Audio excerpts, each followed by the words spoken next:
Kaya mo kaya isa? Saan mo dadalhin? Dun. Kaya?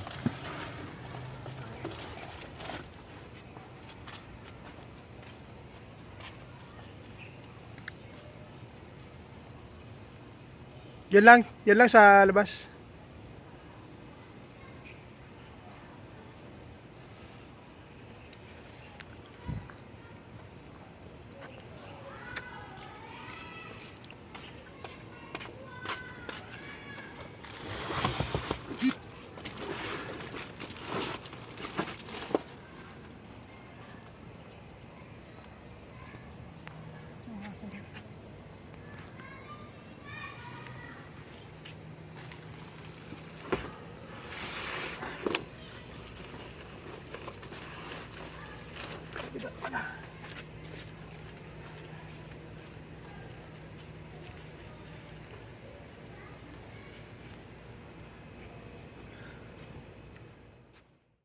Ipapakita ko lang sa inyo yung last import namin na practice copybook from China. Ito siya. Yan, malaki siya. Malaki siya. Mas malaki siya kaysa doon sa pangkaraniwang mga notebook. And then makikita nyo siya very colorful. Ayan, oh, may mga drawings. Ayan, sa likod. So, malaki siya. So, papakita ko muna sa inyo itong pen. Ito yung kasama niyang pen.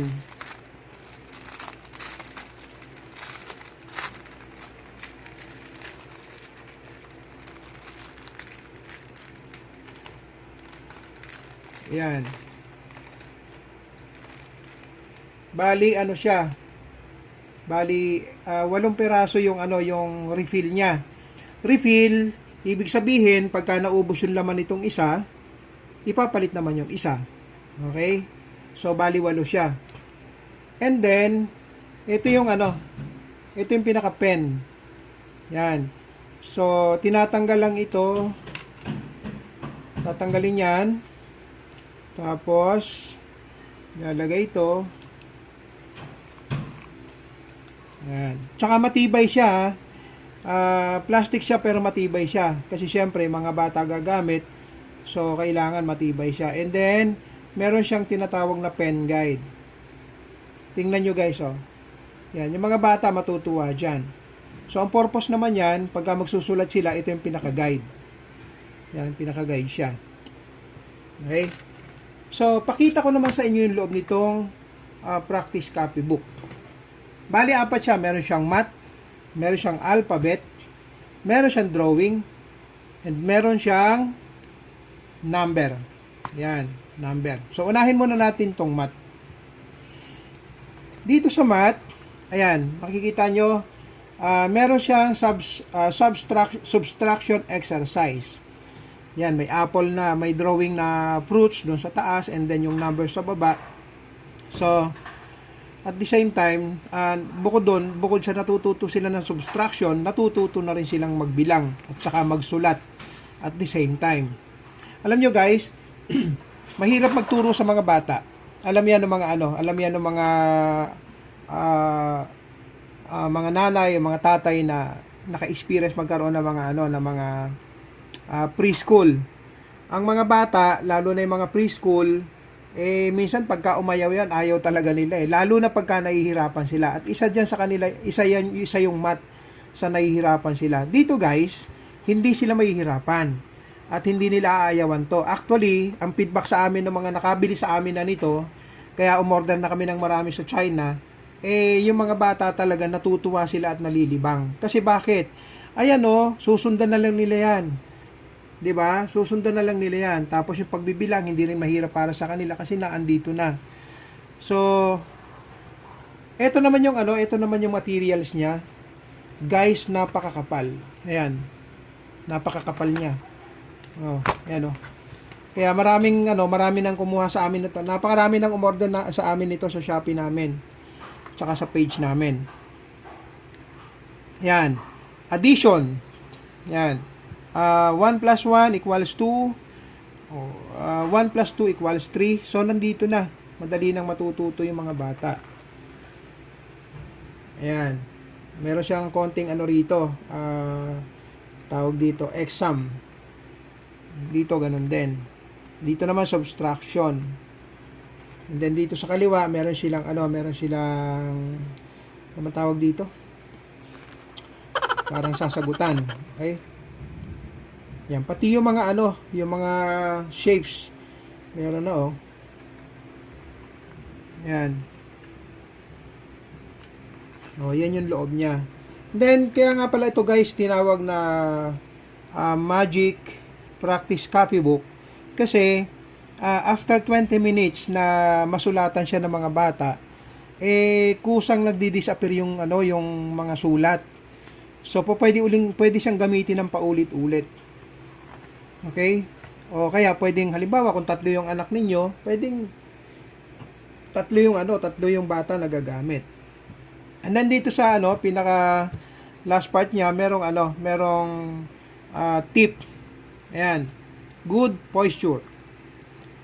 Both feet on the floor. Elbows off edge of desk. Sit back on the chair. Shoulders slightly forward. Proper desk height. And then dito naman sa baba, meron siyang proper handling. Kung ikaw ay left hand, yan, nandito, may rito, may instruction dito. Kung right hand ka naman, eto, and then yung pencil position, na andito. Ayan. So, hindi na mahirap ituro para sa kanila yung mga And then dito naman, mga numbers naman. Yan. Yan. Magsusulat sila dito, magpa-practice sila magsulat from 0, 1, 2, 3, 4, 5, 6, 7, 8, 9, 10. And then at the same time, meron ditong drawing sa ibaba. Yan, kamukha nito, may egg, may pencil, duck. Yan. So, madaling marirecognize ng mga bata. Yan. Ito, ayan, magpa-practice sila dito magsulat ng mga numero, and then dito, counting sa kabila. Yan. Ayan guys, oh. 'Di ba? Matutuwa yung mga bata. See? Dito naman matataas na 10, 10, 10, 11, 11, 11, 12, 13, 14, 15, 16, 23 hanggang hundreds. You see guys, yung mga bata, hindi na kayo mahihirapan na magturo sa kanila magsulat hanggang 100. 'Di ba? Hindi lang yung pagsusulat ang natututunan nila dito, yung counting natututunan na nila dito. Yan. The bee can only find the flower by counting from 1 to 50. Please draw the path. Ito, meron sila ritong working page. Okay? And then, ito, isa sa pinakagusto ko rin dito yung drawing. Kasi, yung mga bata, sa kanilang mga edad na nasa preschool sila, syempre hirap sila mag-drawing, hirap nga sila magsulat ng names nila ng alphabet ng number. And so, yung pagdo-drawing pa kaya, dito guys, they can easily learn how to draw. Excuse me. Tingnan nyo to. Dinosaur. So, sa mga preschool, ang kayang i-drawing lang yan, yung mga bilog-bilog, yung mga lang. Pero dito, they can draw even an animal. Kasi, ito napaka-basic ganito lang muna, tapos susunod yung ganon, and then ito na yung dinosaur. So, kung yung mga bata ay merong potential para magkaroon ng skill sa pagdodrawing, madaling-madali na. Ito, kagaya nito. Small carrot, and then, eto na, si carrot. Pumpkin. Ito si pumpkin. Tapos ganun lang pala, tatlong bilog lang pala, and then binibilog-bilog lang pala, and then bandang huli pumpkin na. So they can easily learn how to draw. Yan. Dito naman, the photo of the small animal below was accidentally cut into pieces. Please observe carefully and use the numbers to help them put together the correct order. So ito puzzle na to. So natututo na sila rito arrange ng puzzle. Ganda yan, di ba? Dito aircraft. Isa sa pinakamahirap ituro sa bata yung mga sa mga preschool yung ganun. Pagdo-drawing, pag sa math. Yan. Okay? And then, alphabet. Dito naman sa alphabet, they can learn how to write small and big letters.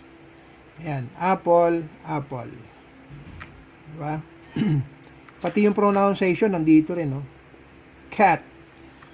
Kaya lang itong ano na to, parang sa ano yata to, sa Chinese yata to.